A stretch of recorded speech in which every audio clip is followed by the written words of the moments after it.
오늘은 뉴 모라비안 4개의 기둥, 4대 기둥에 대해서 하나님 말씀을 같이 나누려고 합니다.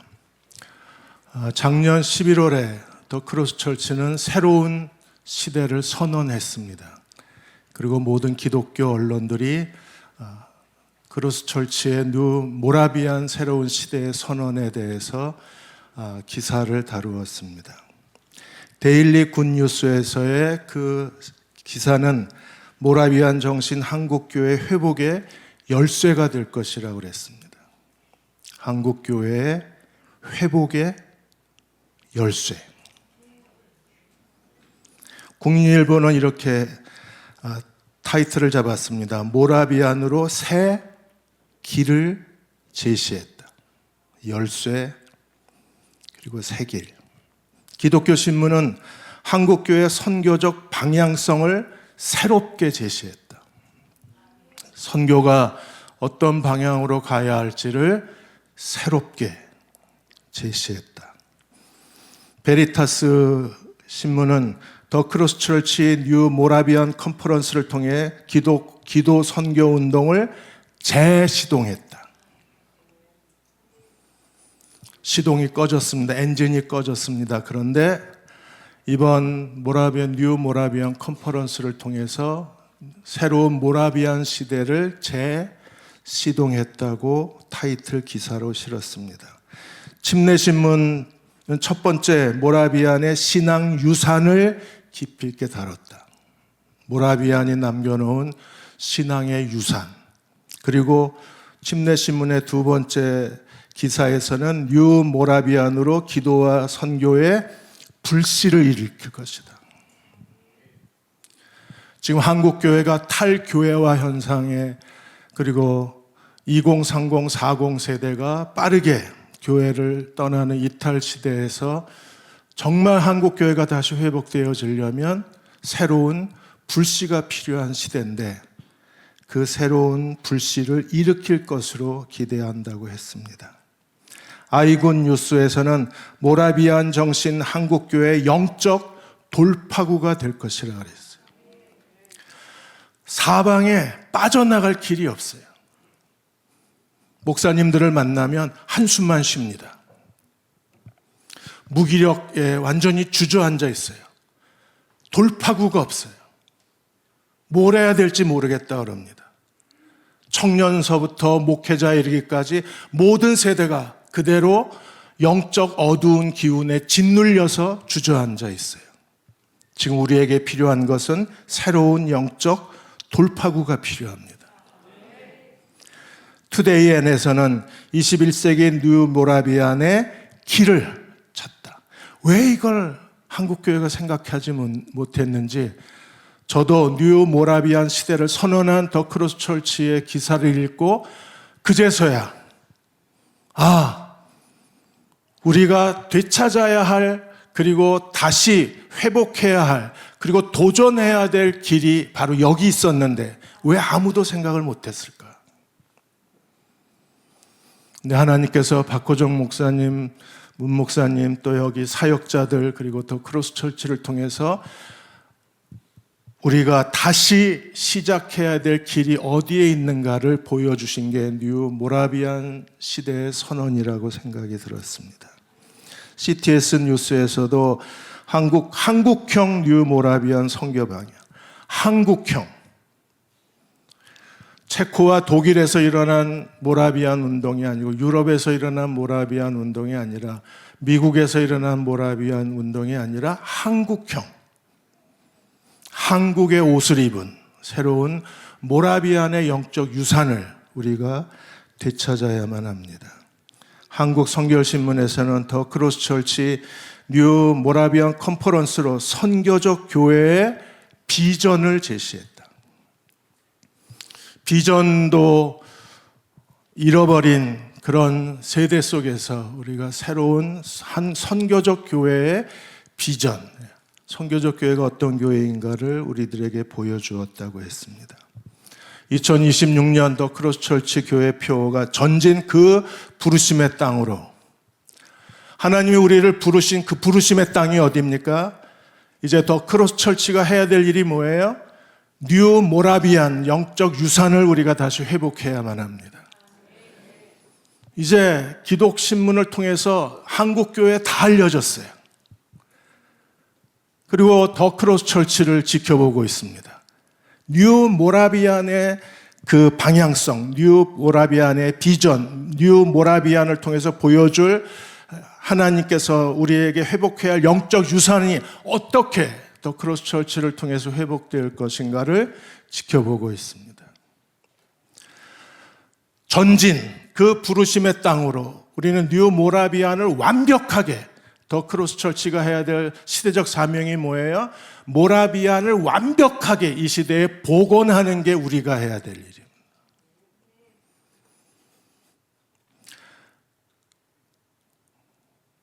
그럴 수 있을까요?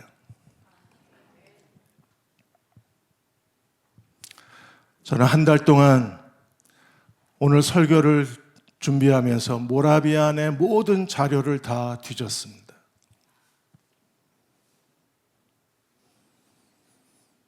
그리고 이 길이다라는 확신이 들었어요. 이게 부르심의 땅이었어요. 누가 할 수 있을까? 이 일을 누가 할 수 있을까?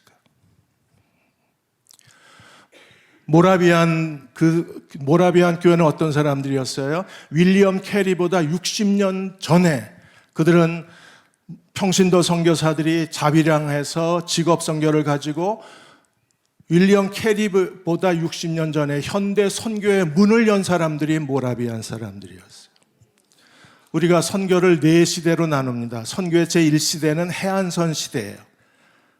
당시는 배가 운송수단이었기 때문에 배를 타고 정박하는 항구 중심의 해안선 선교 시대였어요. 그 해안선 선교 시대를 연 사람이 윌리엄 캐리입니다. 근데 윌리엄 캐리보다 60년 전에 모라비안이 먼저 평신도 선교사들이 직업을 가지고 자비랑 선교를 복음을 들고 그들이 하나님의 말씀을 이방인에게 전한 거예요. 선교의 제2시대가 내륙 선교입니다. 내륙 선교의 문을 연 사람이 허드슨 테일러입니다. 허드슨 테일러보다 150년 전에 내륙으로 들어가서 하나님의 복음을 이방 민족에게 전했던 사람들이 모라비안 사람들이었습니다. 미국의 그레이스 신학대학원 한국 프로그램 디렉터이신 박시경 박사가 모라비안에 대한 칼럼을 기독교 신문에 쓰면서 그분이 솔직하게 이렇게 고백을 했습니다.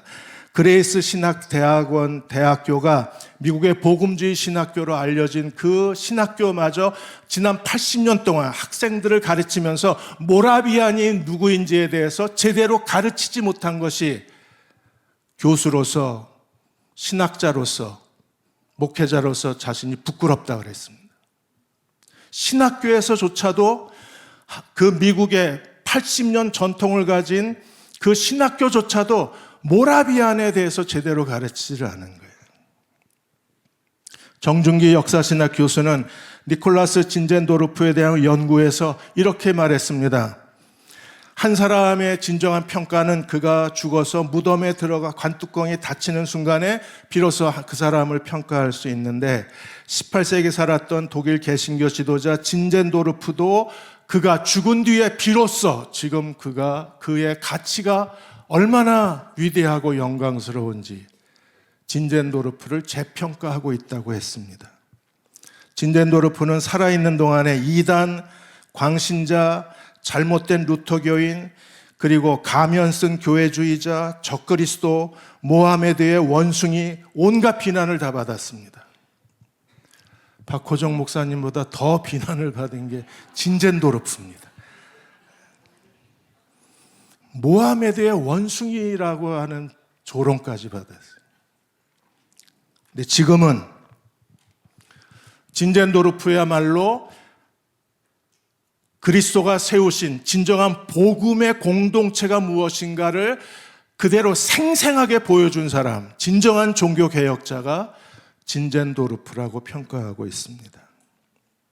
모라비안 사람들은 어떤 사람들이었습니까? 최초의 프로테스탄트입니다. 현대 선교의 선구자들입니다. 그리고 교회가 무엇인가를 많은 사람들에게 교회의 하나 된 모습을, 그리고 서로 사랑하고 섬기는 모습을 보여준 진정한 그리스도의 공동체가 모라비안 공동체였어요.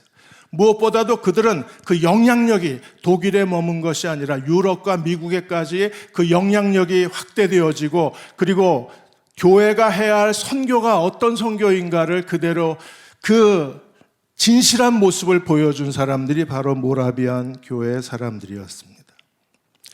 도널드 녹스는 그래서 모라비안 사람들을 가리켜서 유럽 선교의 활력 있는 누룩이라고 그랬어요. 누룩은 뭐예요? 부풀어 오르는 겁니다. 누룩은 뭐예요? 영향력이에요. 복음이 무엇인가를, 그리스도의 교회가 어떤 교회여야 하는가를, 그리고 선교가 무엇인가를, 우리가 어떻게 그리스도를 섬겨야 되는가를, 그 복음을 생생하게 그대로 사람들에게 보여주고 그들의 정신이 누룩처럼 유럽과 미국 전역에 퍼지게 만들었던 사람들이 모라비안 공동체 사람들이었습니다. 비숍 하세도 말하기를 모라비안이 없었다면 영국의 부흥이 없었을 것이고, 영국의 부흥이 없었으면 미국의 부흥이 일어나지 않았을 거라고 평가를 했습니다. 종교개혁이 일어난 뒤에, 그리고 100년, 200년이 지나고 난 뒤에 유럽교회가 서서히 저물어가고 있었을 때에 이 모라비안 교회를 통해서 하나님께서는 어둠 속에 빛을 비추듯이 유럽 교회를 깨워냈던 사람들이 바로 모라비안 사람들이었어요. 한국 교회도 영적 어두움에 빠져 있습니다. 그리고 많은 젊은이들이 그 가운데 방황하고 길을 찾지 못하고 있습니다. 더 크로스 처치가 뉴 모라비안 공동체를 통해서, 뉴 모라비안 신앙 유산을 통해서 이 어두움 속에 빛을 비춰줄 수만 있다면, 여기서부터 시작된 종교 개혁이, 새로운 영적 부흥이 한국과 아시아 그리고 미국과 유럽에까지 확산될 수만 있다면, 주님이 오시는 길은 바로 우리 시대의 뉴 모라비안 운동으로 인해서 준비될 수 있고, 복음은 땅끝까지 전파될 수 있을 것입니다. 뉴 모라비안의 4대 기둥은 과연 뭘까요? 기독교 신앙의 4대 기둥이 있습니다. 창조신앙, 임마누엘 신앙, 그리고 부활신앙, 그리고 십자가신앙. 이 기독교 신앙의 4대 기둥을 비유로 해서 뉴 모라비안이 다시 완벽하게 복원해야 할 모라비안 운동의 4대 기둥이 무엇인가를 오늘 함께 나누고자 합니다. 이번 여러 번 같은 내용을 들으셨을 텐데, 한 번 더 우리가 리뷰하면서 우리가 어떤 길로 가야 할지, 하나님의 부르신 땅이 어디인지를 다시 한번 확인하고 함께 순종하는 교우 여러분들이 되시기를 축복합니다.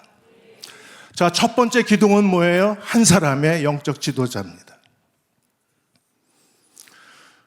한 사람의 영적 지도자를 통해서 모라비안 운동이 일어났어요. 모라비안을 일으킨 시작이, 그 뿌리가 얀 후스, 체코의 종교개혁자 얀 후스를 시작을 해서, 얀 후스가 모라비안 운동의 뿌리라고 한다면, 모라비안은 줄기고 진젠도르프가 그 열매, 모라비안 운동의 열매에 해당하는 한 사람의 지도자입니다. 그래서 뿌리, 줄기, 열매의 관점에서 살펴보고자 합니다.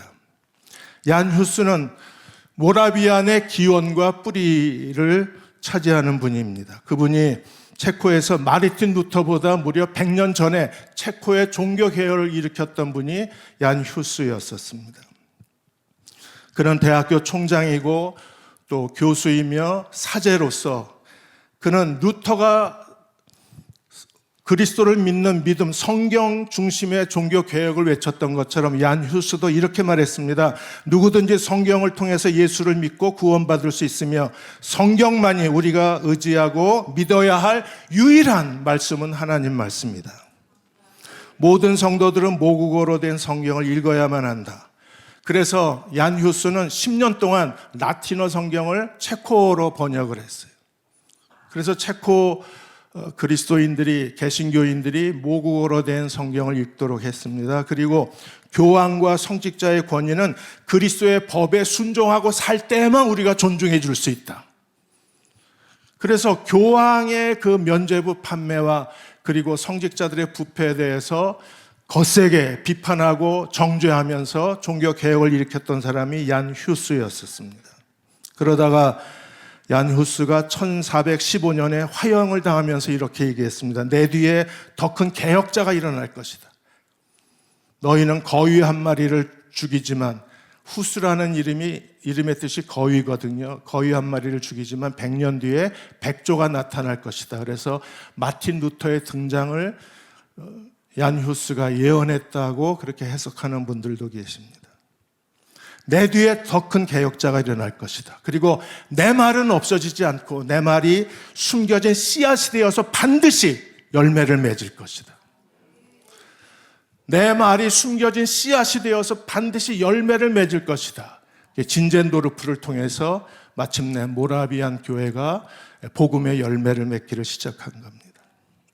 이제 줄기, 모라비안 사람들입니다. 그들은 얀 후스가 죽은 다음에 후스를 따르는 후스파 사람들이었어요. 이 후스파 사람들이 형제단을 결성하게 됩니다. 그리고 계속적인 카톨릭 박해로 인해서 그들이 계속 유럽 전역에 흩어져서 뿔뿔이 흩어져서 나그네처럼 살아가는데 1547년에 혹독한 박해가 일어나요. 개신교에 대한 천주교 박해가 일어나서 그래서 1557년에 보헤미아, 모라비아, 폴란드 세 개의 형제교회 교구가 생겨나게 됩니다. 그리고 천주교와 후스파 그리고 천주교와 개신교의 그 무서운 30년 전쟁이 일어나고 개신교가 크게 패전하게 돼요. 그 뒤로부터 후스를 따르던 개신교인들이 이제 유럽 전역으로 흩어지게 되고 일부가 1722년에 그들이 독일 작센 지역까지 피난을 오게 됩니다. 그리고 그 지역에서 그 피난 온 후스파 사람들, 형제된 사람들이 진젠도르프를 만나면서 복음의 놀라운 영광을 우리에게 보여주기 시작하는 거예요. 그래서 세 번째가 진젠도르프입니다. 진젠도르프는 10대에서부터 그리스도를 사랑하고 그리스도를 따랐던, 그래서 그리스도에게 헌신하기를 원했던 진정한 복음의 사람이었습니다. 그래서 독일의 경건주의의 직계라고 불려졌어요. 그가 자기의 영지를 그 모라비안 난민들에게 내주어서 거기서 헤르누트, 하나님이 보호하신다, 주님이 보호하시는 곳이라는 헤르누트 공동체를 세우게 합니다. 그리고 그 헤르누트를 통해서 마침내 전 세계가 주목하는 복음의 공동체가 무엇인가를 보여주게 되고, 그리고 마침내 모라비안 오순절을 통해서 그들이 성령을 체험하고 전 세계에 선교 운동을 일으키고 24시간 기도 운동을 일으키고 그 영향력이 영국의 부흥 운동을 일으키고 미국의 부흥 운동을 일으키고 그 영향력이 한국까지 와서 1907년에 평양대 부흥 운동까지 일으키는 그 거센 영향력이 전 세계에 확대되기 시작한 거예요. 얀 후스가 뿌린 개혁의 씨앗이 모라비안이라는 이름으로 그 박해 속에서, 천주교의 그 지독하고 끈질긴 박해 속에서 보존이 되었다가 마침내 진젠도르프라는 한 영적 지도자를 만나면서 헤른후트에서 현대 선교의 거대한 돌풍과 거대한 열매와 그리고 거대한 영광이 드러나기 시작했다고 했습니다. 한 사람, 우리가 뉴 모라비안 무브먼트를 일으키려면 제일 먼저 첫 번째 기둥, 한 사람.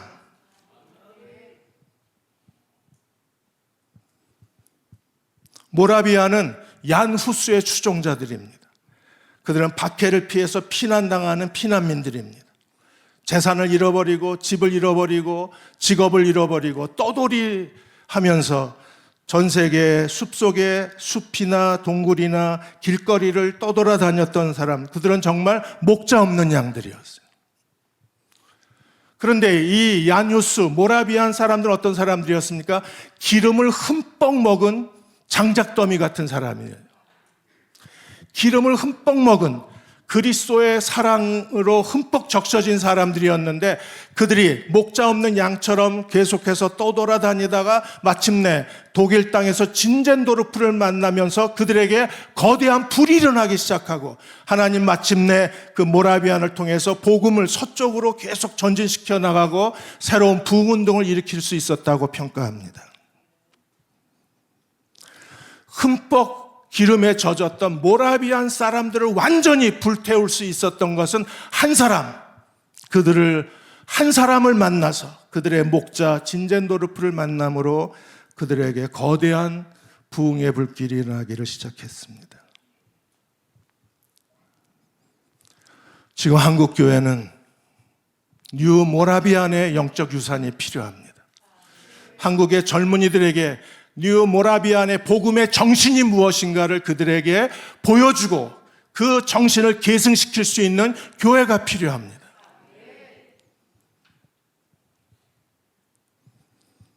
두보스는 이렇게 말합니다. 진젠도르프를 일컬어 현대 선교에 있어서 카리스마적인 인물, 영감이 풍부한 사람, 시인이요, 찬송가요, 행정가요, 가장 탁월한 영적 지도자였다. 카리스마적인 가장 뛰어난 영적 지도자 진젠도르프 한 사람으로 인해서 마침내 얀 후스의 그 순교의 정신을 이어받고 그 천주교의 타락한 종교 속에서 복음에 숨겨진 씨앗을 가진 사람들이 마침내 거대한 불길을 일으킬 수 있었던 것은 한 사람의 지도자를 만났기 때문입니다. 총신대 교회 역사 그리고 부흥운동에 정통하신 박용규 교수도 이렇게 진젠도르프에 대해서 평가를 했습니다. 지금 한국교회에 지금 이 무너져가는 지쳐있는 한국교회, 무기력하게 주저앉은 한국교회에 단 한 사람 필요한 영적 지도자를 선택하라면 나는 주저없이 진젠도르프를 선택하겠다. 그 사람만이 한국교회를 살려낼 수 있기 때문이라고 했습니다. 진젠도르프는 어떤 사람입니까? 나에게는 단 한 가지 열망밖에 없다. 나에게는 오직 하나의 열망이 있다. 그것은 오직 예수 그리스도 그분뿐이다. 오직 그리스도에게 모든 걸 바쳤던 그 한 사람으로 인해서 마침내 유럽 전역에 흩어져 떠돌이 생활을 하고 목 잡는 양처럼 방황하던 그 모라비안들이 하나님의 거대한 공동체로 불과 200명, 300명의 공동체가 놀라운 일을 이루어내는 것을 전 세계가 지켜볼 수 있었던 거예요.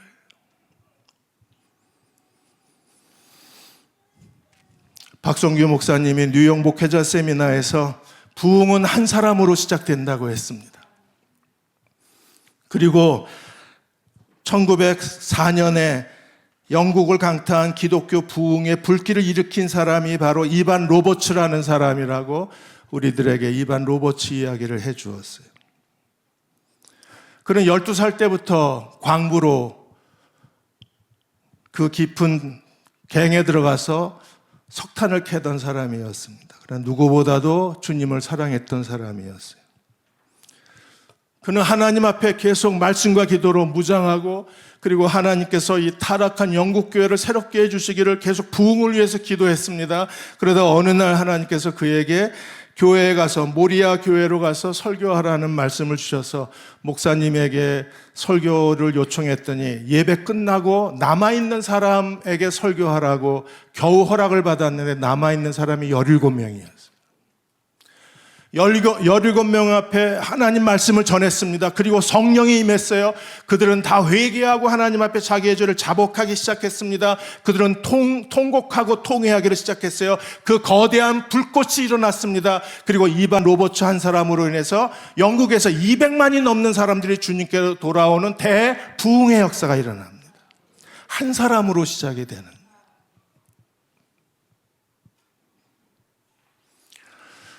그 이반 로버츠 영국의 대부흥운동 1904년 그리고 1907년에 평양의 대부흥운동까지 그 거대한 불길이 한국 땅까지 떨어진 거예요.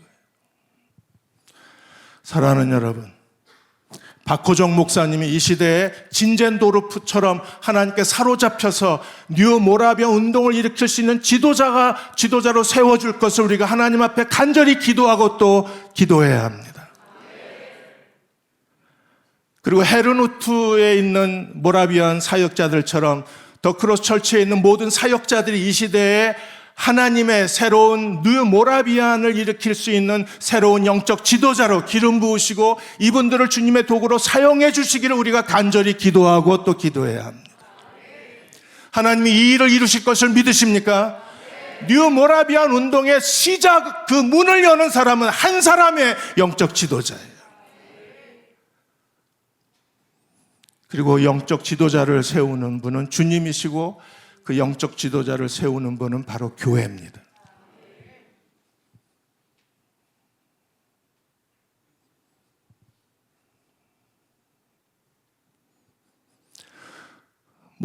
뉴 모라비안의 두 번째 기둥은 바로 모라비안 오순절입니다. 우리는 사도행전에서 사도행전 2장의 오순절 성령 강림으로부터 사도행전의 역사가 시작이 됐어요. 모라비안도 마찬가지입니다. 1727년 8월 13일 모라비안의 오순절로부터 지금 우리가 알고 있는 모라비안 운동이 시작이 됐어요. 더 크로스 철치가 이 시대의 뉴 모라비안이 되려면 우리에게 더 크로스 철치의 오순절이 임하고 그리고 거기서부터 우리의 새로운 뉴 모라비안의 진정한 교회 회복 운동과 종교 개혁 운동이 한국 땅을 뒤덮어야만 합니다. 앤드류 A. 데이비스가 모라비안 교부들의 부흥과 그 결과라는 작은 소책자를 하나 쓰셨는데 그 책에서 모라비안에 대해서 이렇게 증언을 합니다. 1722년 6월 8일 모라비아로부터 온 10명의 피난민들이 독일에 있는 그 베델스돌프에 도착을 했다. 이 베델스돌프가 바로 진젠도르프가 사놓은 그의 소유의 땅이었습니다. 그때 도착했던 사람이 몇 명인가 하면 6명의 어른과 4명의 아이들 10명이 도착을 한 거예요. 그 10명의 사람들이 모라비안 공동체를 시작하게 된 겁니다. 진젠도르프가 그 땅을 그들이 함께 공동체 생활할 수 있는 땅으로 그 땅을 내어주고 그곳을 헤른후트라는 이름을 붙인 겁니다. 주님의 보호라는 그 이름의 땅에, 그래서 1722년부터 전 세계에 흩어져 박해받던 모라비안들이 모여들기 시작했습니다. 후스파 형제단 교회 사람들이 모여들기 시작해서 1727년에는 200명에서 300명의 모라비안 사람들이 모여들었어요. 그런데 각 지역마다 신앙이 다르고 교리가 다르고 주장하는 게 다르니까 계속해서 이 교회는 분열과 다툼과 싸움이 멈추질 않았습니다. 마침내 공동체가 소멸된 위기에 처하게 된 거예요. 그때 진젠도르프가 그의 리더십을 발휘해서 1727년 5월 12일 날 마침내 모든 모라비안 공동체 사람들이 형제의 언약에 다 사인을 하게 했습니다. 그리고 더 이상 분열과 다툼과 교리적 갈등 없이, 정치적 갈등 없이 우리는 그리스도 안에서 하나의 민족, 하나님의 한 가족, 하나님의 거룩한 백성의 공동체라는 인식을 갖기 시작을 했어요. 마침내 분열이 멈추고 거기에 모여있는 모라비안 사람들이 하나가 되기 시작하자 마침내 기도의 영이 기도를 이끌어가기 시작합니다. 1727년 7월 16일 날 진젠도르프가 모임에서 공적인 기도를 선언을 했어요. 그가 큰 소리로 외쳐 부르기 시작하자 마침내 하늘이 열리고 거룩한 성령의 역사가 그 모여있는 사람들에게 임하기 시작했습니다. 그 당시에 증언이 이렇게 기록되어 있어요. 그 진젠도르프의 기도가 이상한 영향력을 우리에게 부어주고 있었다. 생명의 능력을 우리에게 전달하고 있었다. 우리는 성령의 역사를 모두가 느낄 수 있었다. 진젠도르프 한 사람의 기도가 마침내 하늘을 열었어요. 그리고 사람들은 눈물과 그리고 회개의 기도를 하기 시작하고 그리고 서로 분열과 다툼 속에 살았던 자신들의 죄와 잘못을 회개하기 시작을 했습니다. 그리고 7월 22일 날 10명의 형제들이 모여서 기도하고 찬송을 불렀을 때 그 10명의 형제들 위에 마침내 사도행전 2장의 오순절처럼 하늘이 열리고 거룩한 불이 그들에게 임하기 시작하고 그들은 큰 각성을 경험하게 됩니다. 그리고 8월 5일 날 진젠도르프와 12명의 사람들이 다시 철야하며 기도를 했었는데 그 모임 속에 바로 성령이 역사하기 시작하고 그 기도의 역사가 그 다음 날까지 이어져서 많은 사람들이 철야 기도에 몰려들기 시작을 했습니다. 그리고 큰 회개가 일어났습니다. 그리고 그 다음 며칠 동안에 계속해서 그들은 기도를 멈출 수가 없었어요. 뭔가가 강하게 그들의 기도를 끌고 가고 있었습니다. 누가 그들의 기도를 끌고 가고 있었어요? 기도의 영이. 그리고 8월 10일 날 예배가 마칠 즈음에 갑자기 그 헤르누트 목사 중에 한 사람인 로드 목사가 집회를 인도하고 있었는데 그날 다시 한번 성령의 거대한 능력이 그들 가운데 부어지고 예배드리던 모든 회중들이 그 성령의 거대한 신비한 능력 앞에 다 엎드려지기 시작하고 그들은 밤늦게까지 울면서 찬송하고 기도하며 하나님께 영광을 돌렸어요. 그리고 마침내 8월 13일 수요일 그날 모든 사람들이 다 성찬식을 하기로 준비하고 진젠도르프는 각 가정마다 다 다니면서 그들이 성찬을 왜 해야 되고 성찬의 하나됨이 얼마나 중요한가를 사람들을 설득을 했습니다. 그리고 거룩한 성찬식이라는 짧은 설교문을 프린트해서 각 가정에 다 나누어 줬어요. 그들은 이미 성찬식에 오기 전에 이미 마음이 준비가 되어 있었습니다. 그리고 이들은 몇 번의 반복적인 성령의 체험을 한 상황이었어요. 그리고 그들이 모이자마자 갑자기 성령이 그들에게 거대한 능력이 부어지기 시작했습니다. 사람들이 모였다는 말을 듣고 그 마을에 아주 악한 한 사람이 그 기독교인을 경멸하고 하나님을 무시했던 한 사람이 그 악한 사람이 맨 뒤에 앉았다가 그 사람부터 거꾸러지기 시작했어요. 하나님이 참 믿는 사람이 먼저 거꾸러진 게 아니라 가장 악한 한 사람이 무릎을 꿇고 이렇게 회개하기 시작했습니다. 하나님이여 나의 죄와 나의 더러움으로부터 나를 건져내 주옵소서. 그 사람이 소리를 지르고 기도하기 시작하자 마침내 모든 성도들이 참석했던 사람들이 다 하나님을 찬양하기를 시작했습니다. 갑자기 회중들이 다 엎드려지기 시작하고 눈물로 그들이 하나님 앞에 자신의 죄를 다 쏟아놓기 시작하고 큰 찬송으로 하나님께 영광을 돌렸습니다. 그날이 바로 모라비아의 헤르누트의 오순절이었습니다. 성령이 각 사람을 완전히 통제하신 날, 그리고 성령이 그들에게 놀랍게 능력으로 부어지신 날, 그 8월 13일부터 모라비안 공동체는 놀라운 변화가 일어나기 시작합니다. 강력하고 압도적인 성령의 임재로 말미암아 사람들은 24시간 247 기도 운동이 시작이 됐습니다. 성령의 강압적인 임재하심을 통해서 그들은 부르심을 따라서 전 세계에 평신도 선교사로 자비랑 선교사로 그들은 신발 한 켤레를 들고 주님이 말씀하신 대로 신발 한 켤레를 들고 하루 먹을 양식만 있으면 복음을 들고 선교지로 갔어요. 너무 많은 선교사들이 자원을 해서 제비뽑기에서 갈 정도로 선교의 거룩한 불길이 성도들의 마음에 부어졌습니다. 그리고 마침내 현대 운동의 시발점이 거룩한 불씨가 여기저기 유럽 전역에 거룩한 불, 부흥의 불을 옮겨놓기 시작하고 하나님 나라가 크게 회복될 수가 있었습니다. 진젠도르프가 8월 13일 모라비안 오순절에 대해서 이렇게 말합니다. 그날은 우리 모두가 성령의 침례를 받은 날이요, 우리 모두가 그리스도 안에서 하나로 녹아내린 날이요, 그날 우리가 완전히 그리스도 앞에 굴복한 날이라 그래요.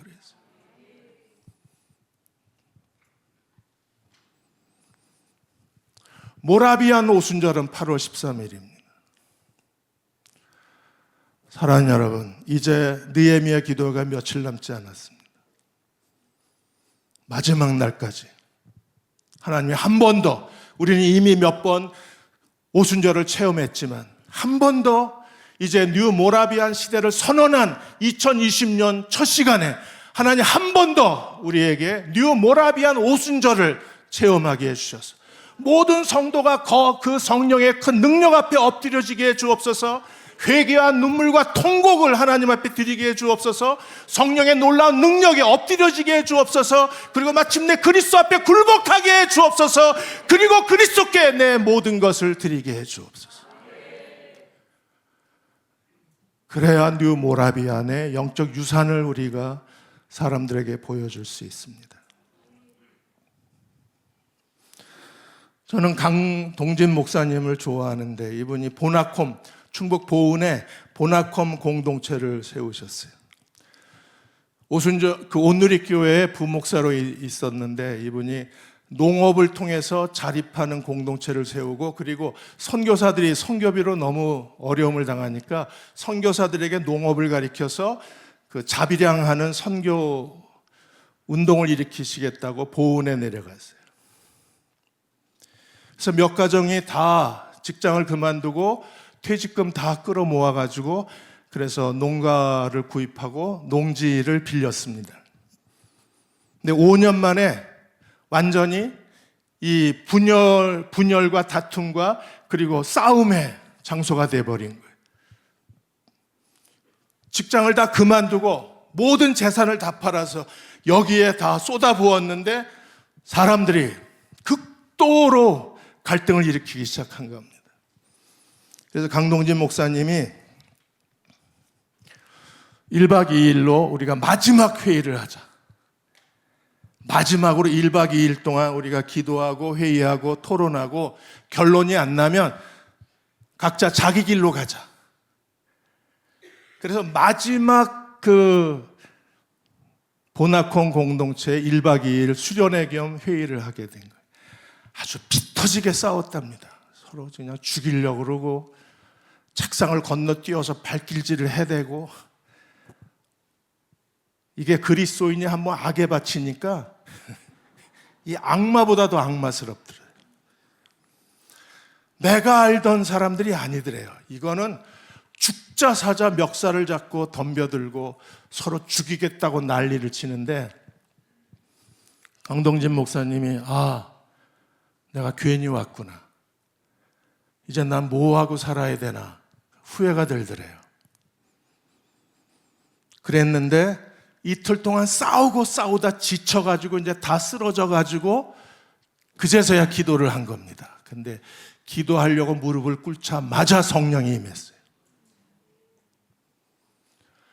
그냥 뜨거운 성령이 그들 가운데 임재하면서 모두가 다 그 자리에서 통회하고 자복하기를 시작했습니다.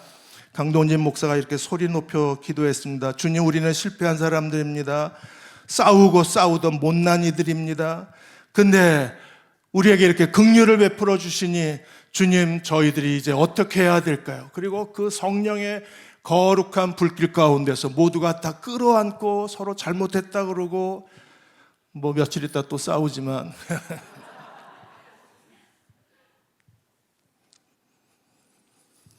그래서 하나님이 마지막 날 이 보나콤 오순절을 통해서 공동체를 회복하신 거예요. 그런데 공동체가 회복이 되자 놀라운 일이 일어났습니다.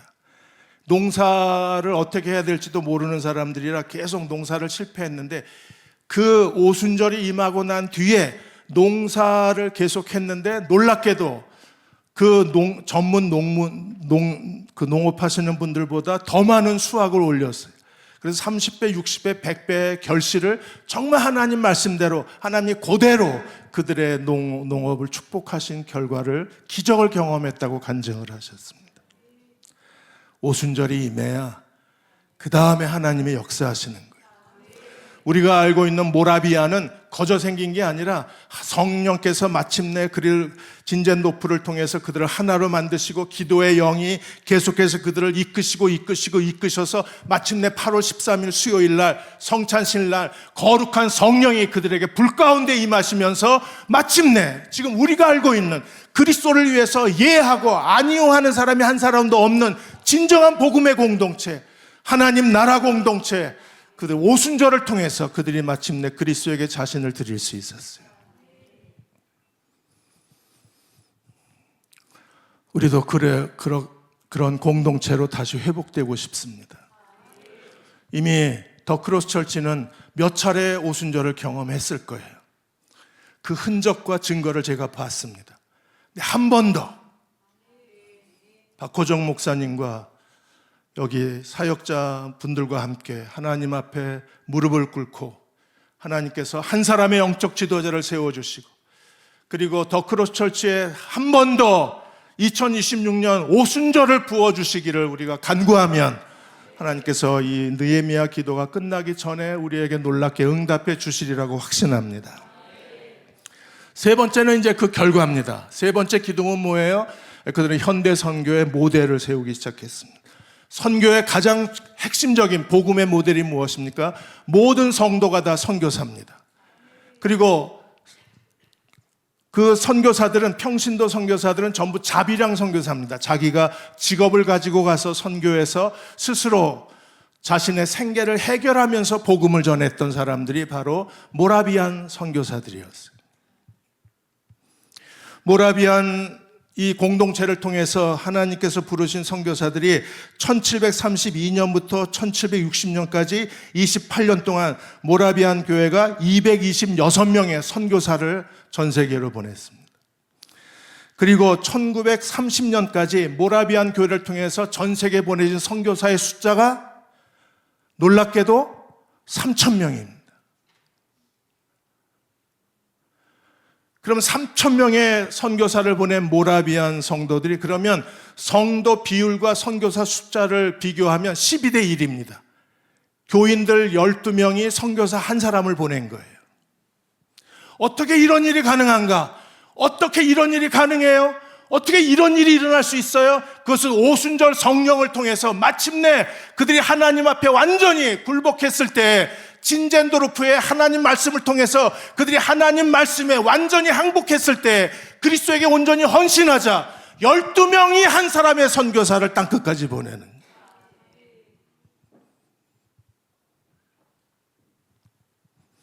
그들이 어느 지역에 가서 선교했는지 그 지역을 우리가 한번 살펴보고자 합니다.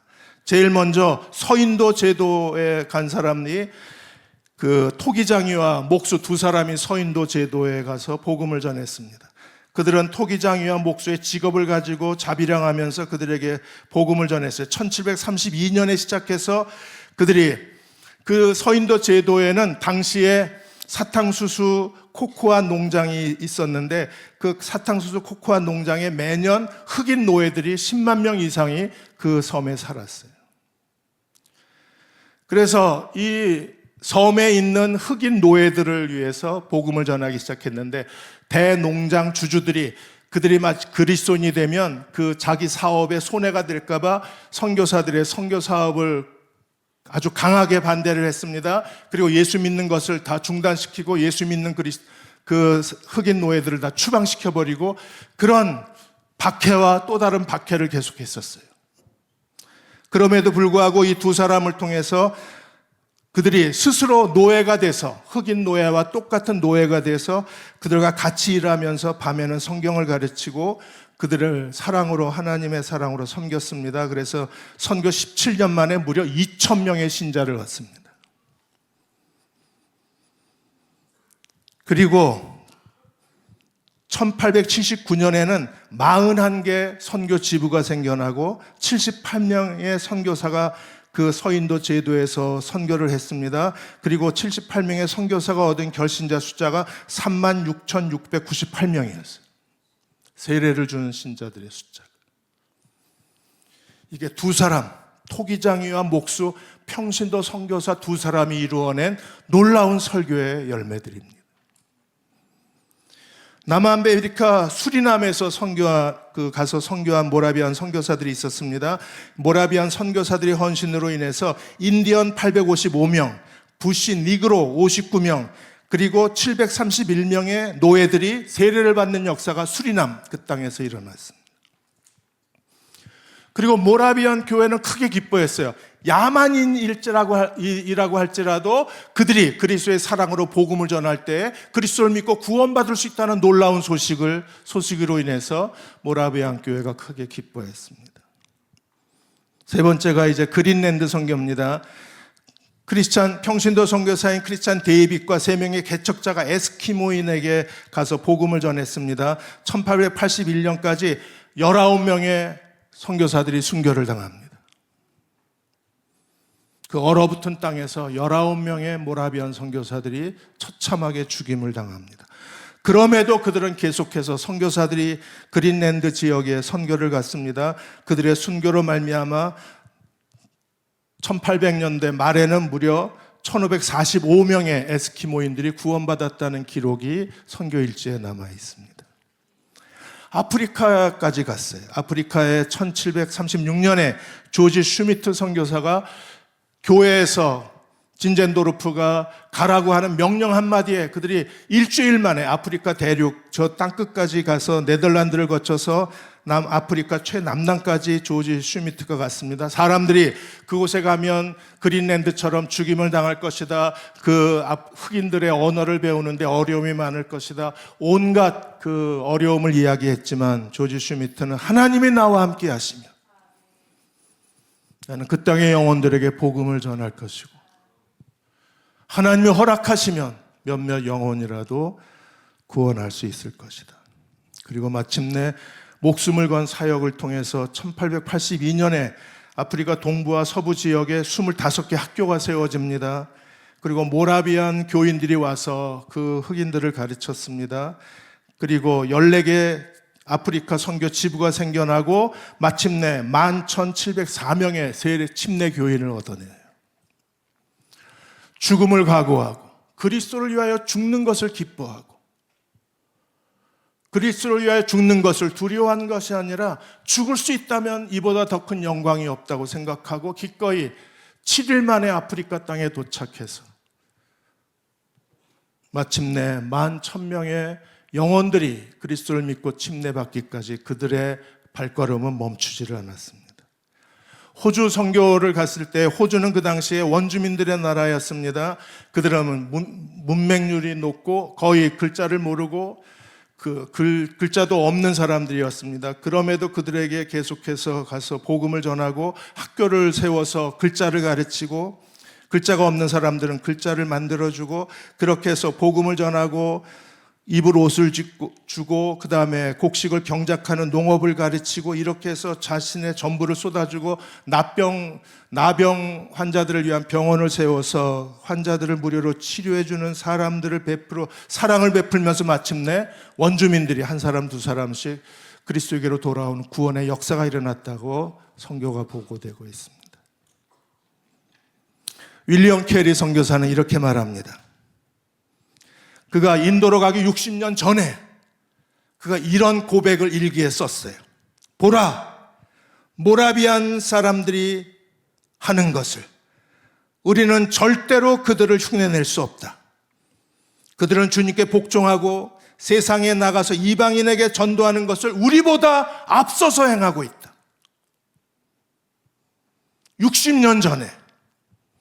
그리고 마침내 윌리엄 캐리도 이방인들의 언어를 공부하고 그가 인도로 가서 복음을 증거하기 시작합니다. 오순절 성령이 거룩한 불이 붙자 그 거룩한 불에 불타는 모든 사람들이 다 뛰쳐나가서 그들이 아프리카로 서인도 제도로 남아메리카로 그리고 그린랜드로 호주로 가서 하나님의 복음을 전하기 시작한 거예요. 우리는 뭘 할 수 있을까요?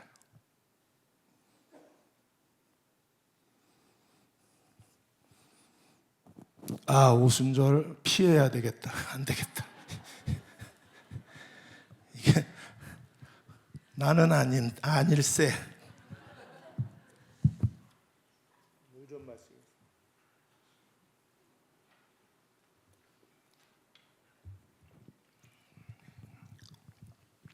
최근에는 정성옥 교수가 마이크로 선교 시대라 그랬어요. 지금까지는 매크로 선교 시대입니다.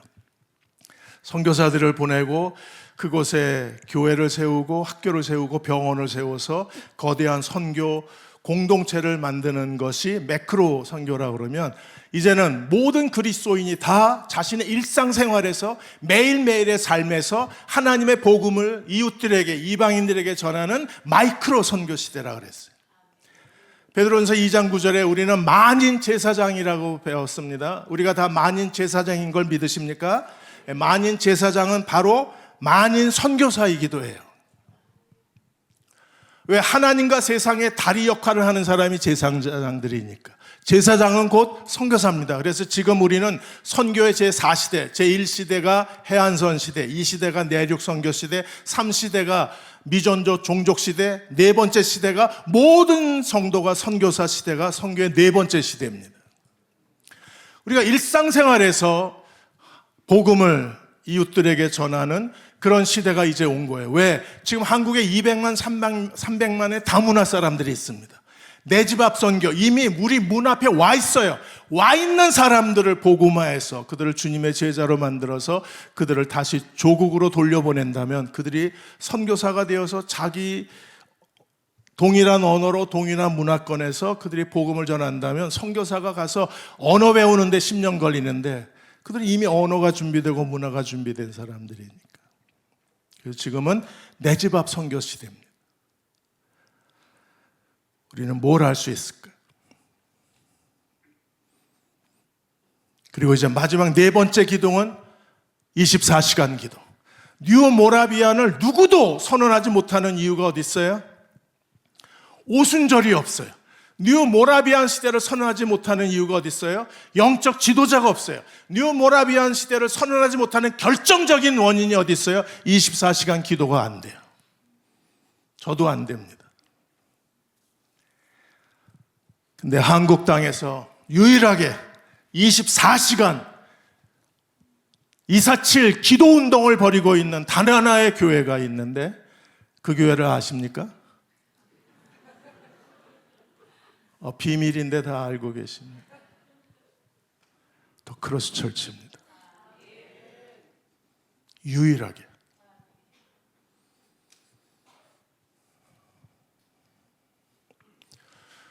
(1727년 8월 13일) 오순절 이후에 놀라운 일이 그 모라비안 공동체 안에 일어났는데 기도 운동이 시작이 된 거예요.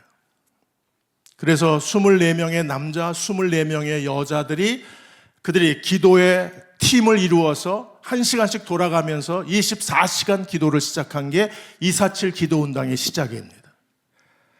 48명이 점점 많아져서 24시간 연속 기도가 77명이 됐습니다. 그리고 한 달 이상 계속되던 그 기도 운동이 마침내 1728년에 90개 기도 그룹이 생겼어요. 하나의 그룹이 5명에서 10명의 그 팀원을 가진, 기도 팀원을 가진 그룹이 90개가 생겼습니다. 5명이면 450명이고. 그 기도팀들이 순번제로 돌아가면서 그들이 하나님 앞에 기도하기를 시작을 했습니다. 그들이 기도할 때 기도와 함께 찬양과 기도가 함께 하나님께 드려진 거예요. 여러분, 24시간 기도 운동과 함께 24시간 찬양을 할 수 있는 교회가 대한민국에 하나밖에 없어요. 제가 알기로, 제가 이제 올해 70 됐는데 제가 이렇게 돌아다니지 않아서 잘 모르지만 제가 아는 범위 내에서는 단 하나의 교회를 선택할 수 있습니다. 24시간 기도와 찬양이 계속되는 교회 어디예요? 왜 말을 못해요? 왜 내 교회라고 왜 말을 못해? 박신양이 불러와야 돼요. 어디예요? 여기 있습니다. 네 번째 기둥이 없어요. 쉽지가 않아요. 그 많은 찬양 사역자들이 어디 있고 24시간 기도할 수 있는 교회가 어디에 있겠어요? 그래서 찬양팀도 10개 팀으로 묶어져서 10개의 찬양팀들이 나뉘어서 편성이 되고 그들이 계속 찬양을 부르는 가운데 90개 기도팀이 24시간 7일 동안 하루도 멈추지 않고 그 운동이 무려 100년 일부 기록에는 110년까지 하루도 멈추지 않고 24시간 기도가 100년 그리고 110년.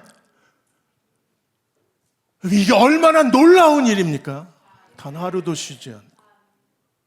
그렇게 할 수 있는 이유가 어디 있어요?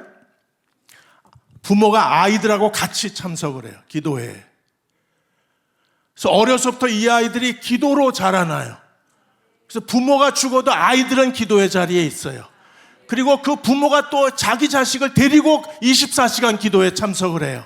부모가 죽어도 아이는 남아있는, 그래서 100년의 기도가 이어질 수 있었던 가장 중요한 비결은 부모가 아이들과 함께, 자녀들과 함께 기도의 자리에 참석했다는 게 그 비결입니다.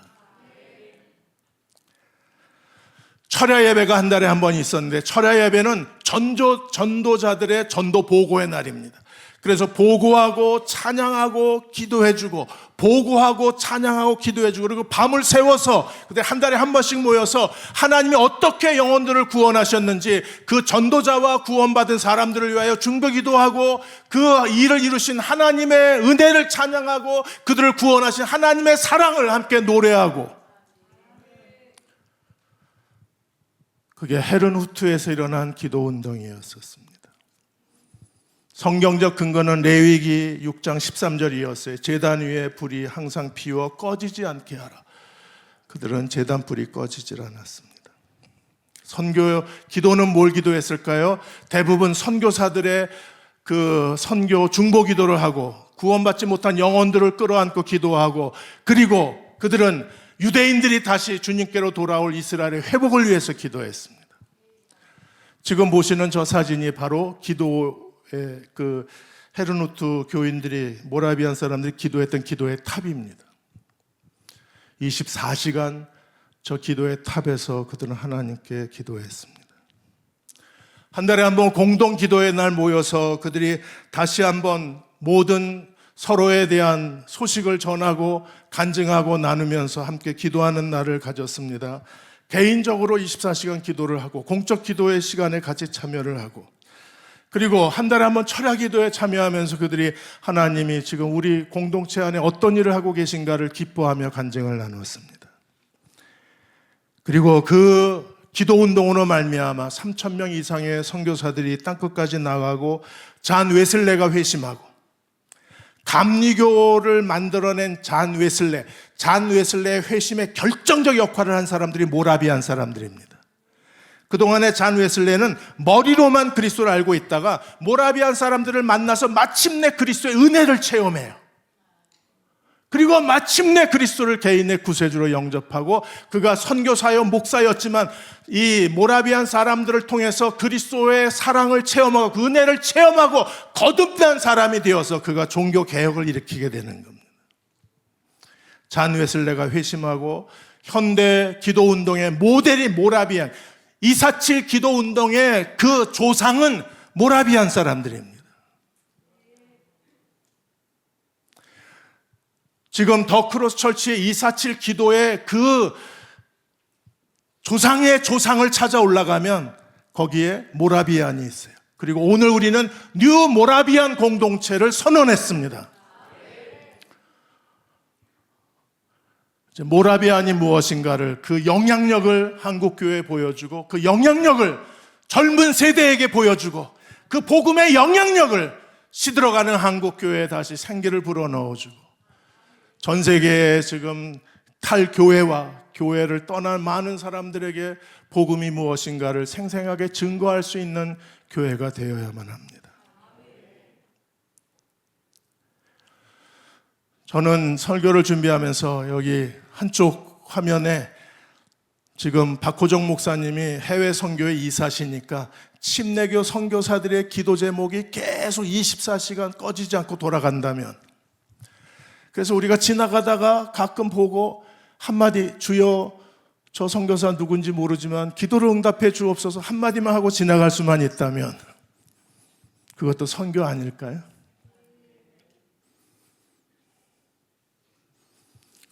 별로 할 생각은 없으신가요?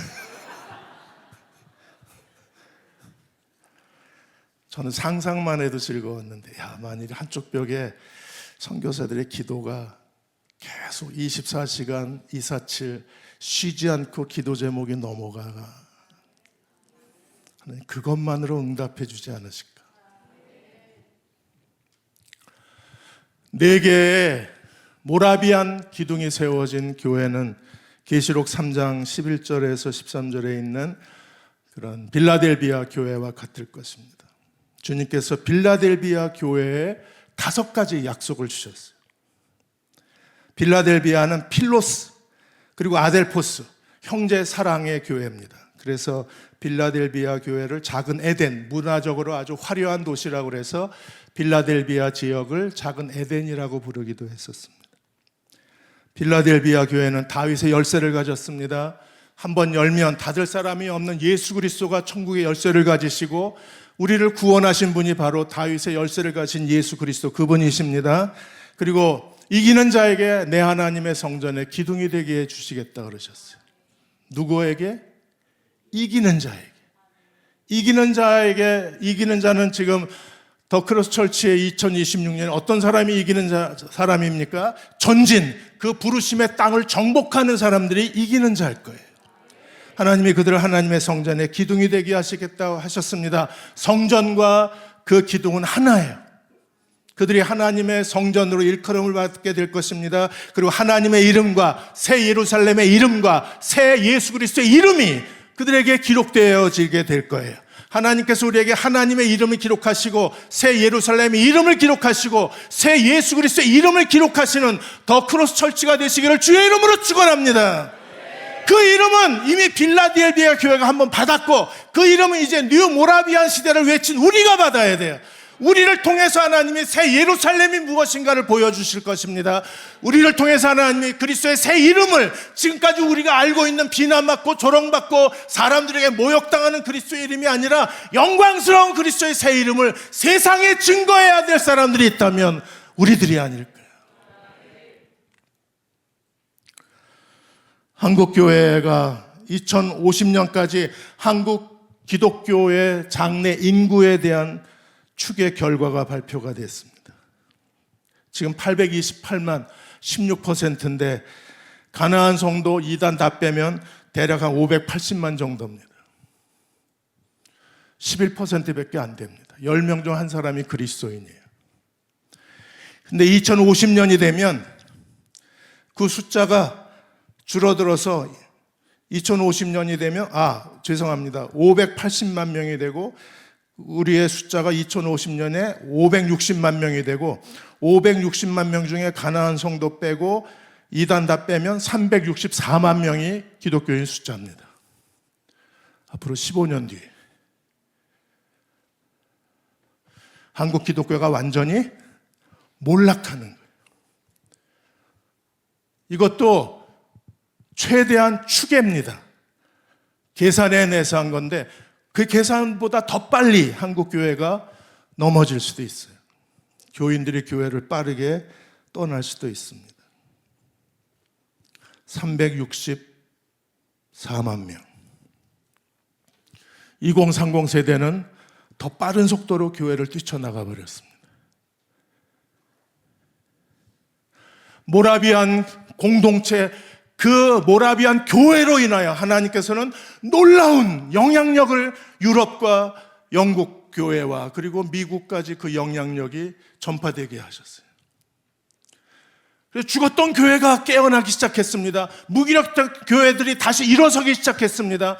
과거의 모라비안 교회를 통하여 하나님이 죽어가던 교회를 다시 일으켜 세우실 수 있다면 이제 2026년에 뉴 모라비안 교회를 통해서 하나님이 죽어가는 한국 교회와 죽어가는 이 미국 교회와 죽어가는 유럽 교회들을 다시 살려낼 수 있을 거라고 믿습니다. 살려내야죠.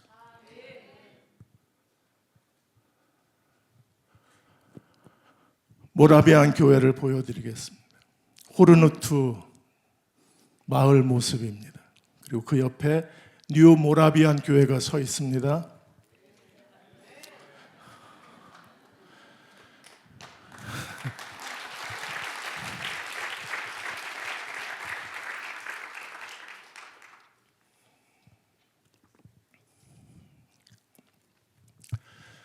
뒤로 물러갈 수는 없어요.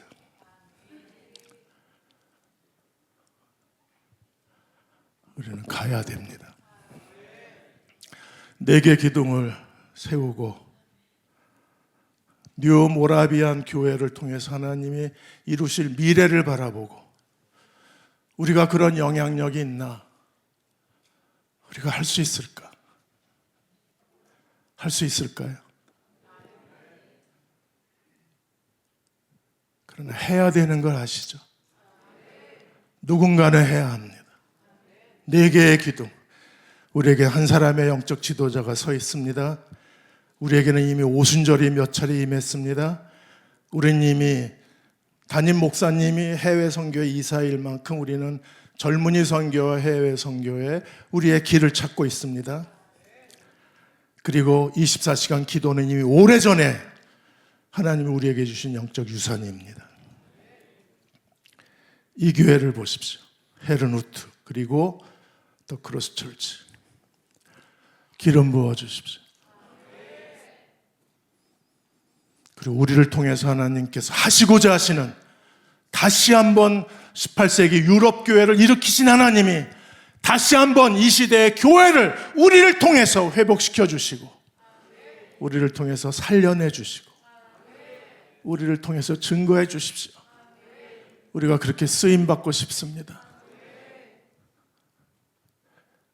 이 시간에 우리 같이 기도할 때 우리 찬양팀 나오면 아주 오랜만에 부흥 노래를 한번 불러보려고 합니다. 오래전 찬양이라 다 잊어버리셨을 것 같은데 부흥 노래 부르고 마음으로 이 땅의 황무함을 보소서. 하늘의 하나님 긍휼을 베푸시는 주여 우리의 죄악 용서하소서. 우리 다 일어나셔서 함께 찬양하고 같이 기도하고 진젠도르프의 영에 사로잡히실 박호중 목사님 나오셔서 기도에 인도해 주시겠습니다. 저분이 우리의 진젠도르프가 되셔야 돼요. 이 땅의 황무함을 보소서.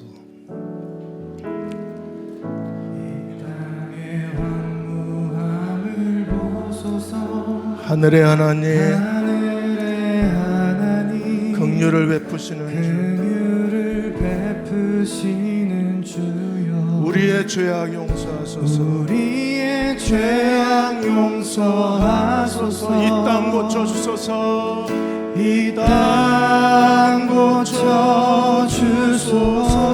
고쳐주소서. 이제 우리 모두 하나 이제 우리 모두 하나 되어 이 땅에 무너진 기초를 다시 쌓을 때 기초를 다시 쌓을 우리의 우상들을 태우실 우리의 우상들을 태우실 성령의 불 임하소서. 성령의 불 임하소서. 부흥의 불길 타오르게 하소서. 진리의 말씀 이 땅 새롭게 하소서. 은혜의 강물 흐르게 하소서. 성령의 바람 이제 불어와.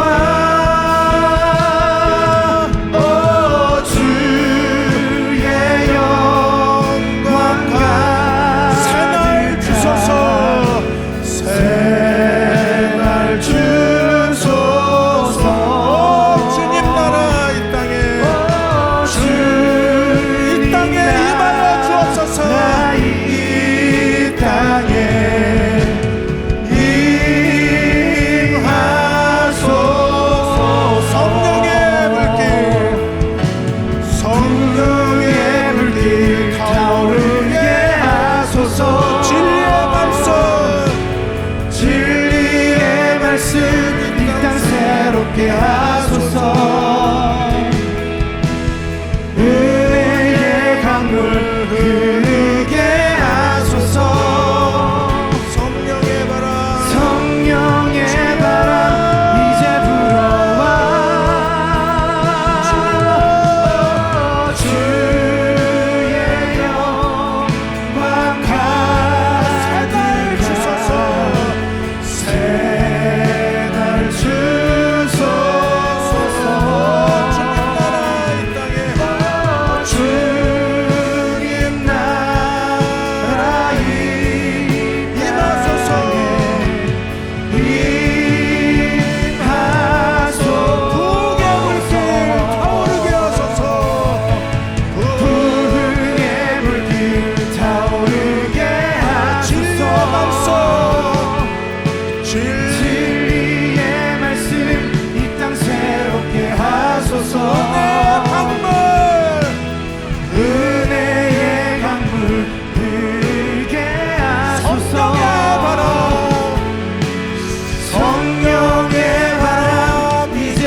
철치의 오순절이 임하게 하여 주옵소서.